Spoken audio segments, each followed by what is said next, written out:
የኢትዮጵያና የጎረቤት ሀገራት የአየር ኃይል አቅም በአሁኑ ወቅት በምን ደረጃ ላይ ይገኛል? የኢትዮጵያ አየር ኃይል የ90 ዓመት ክብረ በዓልን አስመልክቶ ጠቅላይ ሚኒስትር አብይ አህመድ አገሪቱ እስከ 2030 ድረስ የአየር ኃይሏን አቅም ወደ አምስተኛ ትውልድ ለማሻገር እቅድ መያዟን አስታውቀዋል። አምስተኛ ትውልድ የአየር ኃይል ዘመናዊ የውጊያ አቅም ያላቸው ምጡቅ የቴክኖሎጂ ዘመናዊነት የተሟላ የጦር መሳሪያ ያካትታል። ጠቅላይ ሚኒስትሩ በንግግራቸው የኢትዮጵያ አየር ኃይል አቅም የሚገኝበት ዘመናዊ ቁመና በመግለጽ አገሪቱ ለሚገዳደሩ ኃይሎች ማስጠንቀቂያ ያዘለ መልእክት አስተላልፈዋል። ሚግ 21 ላይ የቀሩ ያሏቸውን ሀገራት በመጥቀስ ኢትዮጵያ ሉዓላዊነቷና ብሔራዊ ጥቅሟን ለመጠበቅ የሚችል ጠንካራ አየር ኃይል እንዳላት አሳይቷል።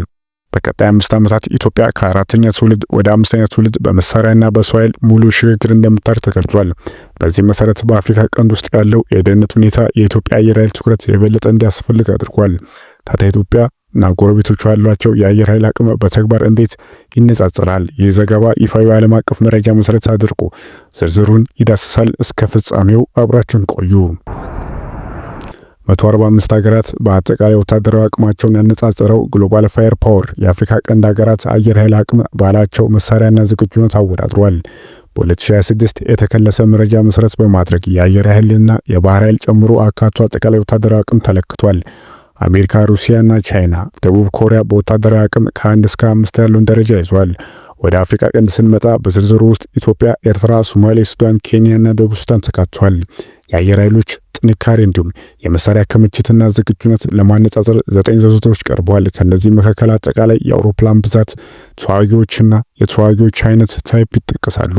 በዓለም አቀፍ የወታደራዊ ኃይል መለኪያ መሰረት ኢትዮጵያ ከ145 ሀገራት መካከል በአጠቃላይ ወታደራዊ አቅም 47ኛ ደረጃ ላይ ትገኛለች።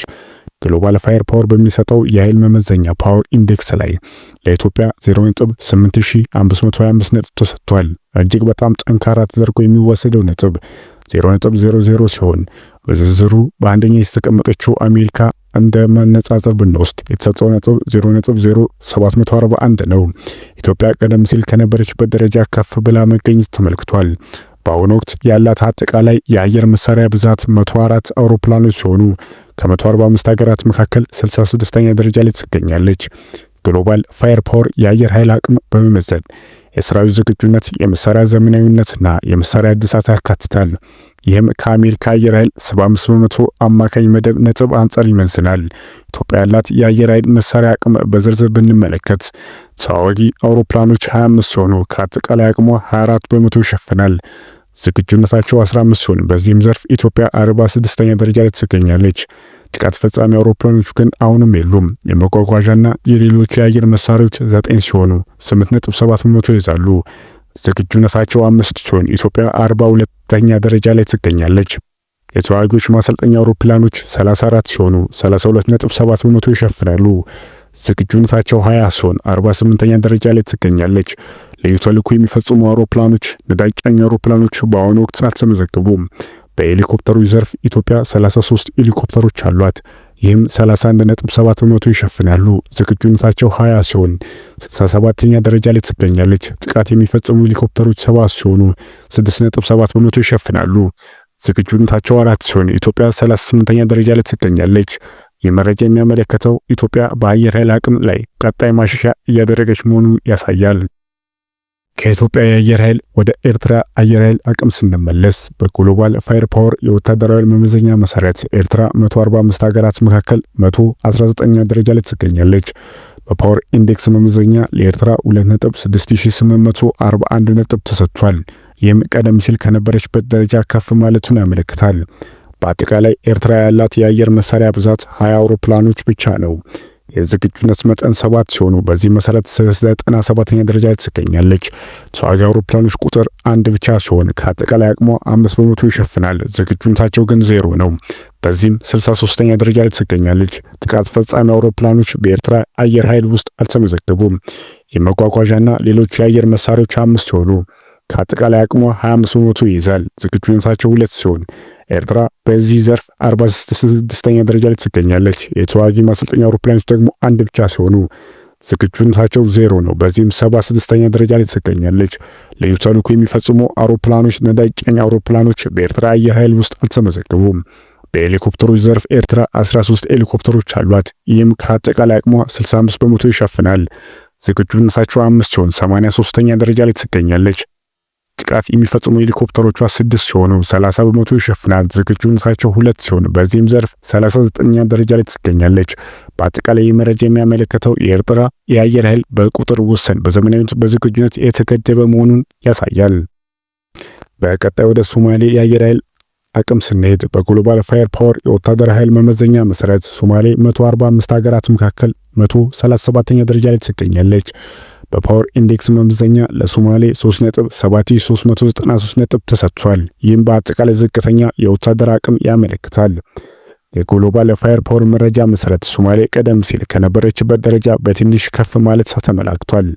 በአጠቃላይ ሶማሊያ ያላት የአየር መሳሪያ ብዛት 6 ብቻ ሲሆን ዝግጁነታቸው 3 ነው። በዚህም 107ኛ ደረጃ ላይ ትገኛለች። ተዋጊ አውሮፕላኖች፣ ጥቃት ፈጻሚ አውሮፕላኖች፣ የመጓጓዣ አውሮፕላኖች፣ የማሰልጠኛ አውሮፕላኖች፣ ልዩ ተልዕኮና ነዳጅ ጫኝ አውሮፕላኖች በሶማሊያ የአየር ኃይል ውስጥ አልተመዘገቡም። ያለው የአየር ኃይል ሙሉ በሙሉ በሄሊኮፕተሮች ላይ የተመሰረተ ነው። ሶማሌ 6 ሄሊኮፕተሮች አሏት።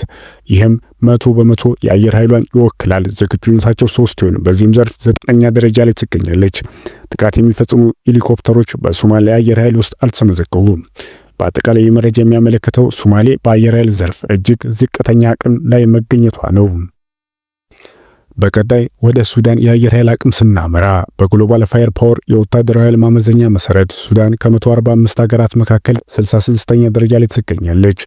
በፓወር ኢንዴክስ መመዘኛ ለሱዳን 1.3563 ነጥብ ተሰጥቷል። ይህም ቀደም ሲል ከነበረችበት ደረጃ ከፍ ማለቷን ያመለክታል። በአጠቃላይ ሱዳን 183 የአየር መሳሪያዎች አሏት። ከነዚህም 92 ዜጎች እጁ ሲሆኑ በዚህ መሰረት 47ኛ ደረጃ ላይ ትገኛለች። የተዋጊ አውሮፕላኖች ቁጥር 37 ሲሆን 19 ዝግጁ ናቸው። ይህም 41ኛ ደረጃ ላይ ያስገኛታል። የጥቃት ፈጻሚ አውሮፕላኖች ደግሞ 36 ሲሆኑ 18ቱ ዝግጁ ናቸው። በዚህም ዘርፍ ሱዳን 19ኛ ደረጃ ላይ ትገኛለች። የመጓጓዣ አውሮፕላኖች፣ ሌሎች የአየር መሳሪያዎች 13 ሲሆኑ 7 ዝግጁ ናቸው። በዚህም 38ኛ ደረጃ ላይ ትገኛለች። የማሰልጠኛ አውሮፕላኖች 33 ሲሆኑ 17ቱ ዝግጁ ናቸው። ይህም 49ኛ ደረጃ ላይ ያመጣዋል። ሱዳን ልዩ ተልዕኮ ወይም ነዳጅ ጫኝ አውሮፕላኖች አልተመዘገቡላትም። በሄሊኮፕተሮች ዘርፍ ሱዳን 64 ሄሊኮፕተሮች አሏት።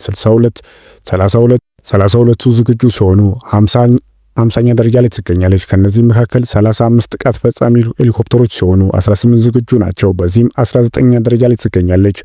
በአጠቃላይ ሱዳን በአየር ኃይል ዘርፍ ከብዙ የክልሉ ሀገራት ጋር ሲነጻጸር አስቸኳይና ተግባራዊ አቅም ያላት ሀገር መሆኗን ያሳያል። በቀጣይ ወደ ኬንያ የወታደራዊ አቅምና የአየር ኃይል እድገት ስናመራ በግሎባል ፋየር ፓወር መመዘኛ ኬንያ ከ145 ሀገራት መካከል 84ኛ ደረጃ ላይ ትገኛለች። በፓወር ኢንዴክስ መመዘኛ ለኬንያ 1.8588 ነጥብ ተሰጥቷል። ይህም ቀደም ሲል ከነበረችበት ደረጃ ዝቅ ማለቷን ያመለክታል።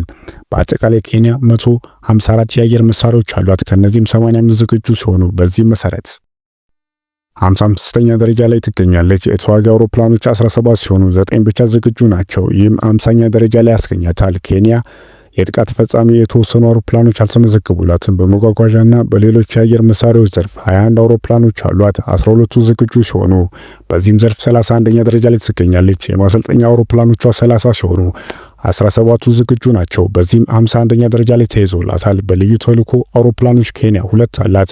አንድ ብቻ ዝግጁ ሲሆን 29 ደረጃ ላይ ትገኛለች። ኬንያ የነዳጅ ጫኝ አውሮፕላኖች አልተመዘገቡላትም። በሄሊኮፕተሮች ዘርፍም ኬንያ 84 ሄሊኮፕተሮች አሏት። 46ቱ ዝግጁ ሲሆኑ 41ኛ ደረጃ ላይ ትገኛለች። ከነዚህ መካከል 2 ብቻ ጥቃት ፈጻሚ ሄሊኮፕተሮች ሲሆኑ 1 ዝግጁ ነው። በዚህም 43ኛ ደረጃ ላይ ትገኛለች። በአጠቃላይ ኬንያ በአየር ኃይል ዘርፍ መካከለኛ አቅም ያላት ሀገር ስትሆን ዋና ትኩረቷን በመጓጓዣና በሄሊኮፕተሮች ኃይል ላይ መሆኑን ያሳያል። በቀጣይ ወደ ደቡብ ሱዳን የወታደራዊ አቅም የአየር ኃይል ሁኔታ ስንመለከት በግሎባል ፋየር ፓወር መመዘኛ መሰረት ደቡብ ሱዳን ከ145 ሀገራት መካከል 113ኛ ደረጃ ላይ ትገኛለች። በፓወር ኢንዴክስ መለኪያ ለደቡብ ሱዳን 2.4645 ነጥብ ተሰጥቷል። ይህም ቀደም ሲል ከነበረችበት ደረጃ ዘንድሮም እንዳልተለወጠ ያሳያል። በአጠቃላይ ደቡብ ሱዳን 19 የአየር መሳሪያዎች አሏት። ከነዚህ መካከል 9 ብቻ ዝግጁ ሲሆኑ በዚህ መሰረት 98ኛ ደረጃ ላይ ትገኛለች።